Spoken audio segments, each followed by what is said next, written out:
నమస్కారం అందరికీ. ఏపీ ప్రజావాణి ఛానల్‌కు స్వాగతం. ఆంధ్రప్రదేశ్ రైతులకు ఒక అదిరిపోయే శుభవార్త. అన్నదాత సుఖీభవ పథకం కింద ప్రభుత్వం మూడో విడత నిధులను విడుదల చేసింది. మీ ఖాతాల్లోకి 6,000 జమ అయ్యాయా లేదా? ఒకవేళ డబ్బులు రాకపోతే మీరు వెంటనే చేయవలసిన పనులు ఏంటి? అనే పూర్తి వివరాలు ఈ వీడియోలో తెలుసుకుందాం. వీడియోను చివరి వరకు చూడండి. ముఖ్యమంత్రి నారా చంద్రబాబు నాయుడు గారు నిన్న జరిగిన బహిరంగ సభలో బటన్ నొక్కి రాష్ట్ర వ్యాప్తంగా ఉన్న 46 లక్షల మందికి పైగా రైతుల ఖాతాల్లోకి 2,676 కోట్లను బదిలీ చేశారు.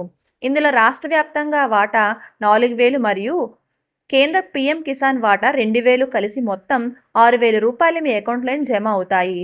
దీంతో ఈ ఏడాదికి ప్రభుత్వం ఇచ్చిన 20,000 రూపాయల హామీని పూర్తి చేసినట్లయింది. ఒకవేళ మీకు ఇంకా మెసేజ్ రాకపోయినా లేదా డబ్బులు జమ కాకపోయినా కంగారు పడకండి. మీరు వెంటనే ఈ 3 పనులు చెక్ చేసుకోండి. మొదటిది స్టేటస్ చెక్ చేసుకోవడం. అన్నదాత సుఖీభవ అధికారిక వెబ్సైట్లోకి వెళ్ళి మీ ఆధార్ నెంబర్ ద్వారా స్టేటస్ చెక్ చేసుకోండి. రెండవది ఈకేవైసీ స్టేటస్. మీ ఆధార్ కార్డు బ్యాంక్ అకౌంట్తో లింక్ అయి ఉందో లేదో సరిచూసుకోండి.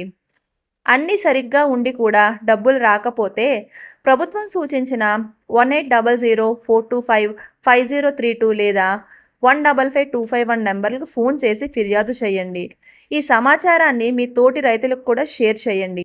మరిన్ని ఏపీ ప్రభుత్వ పథకాల అప్డేట్ కోసం మన ఏపీ ప్రజావాణి ఛానల్ని ఇప్పుడే సబ్స్క్రైబ్ చేసుకోండి. Thank you.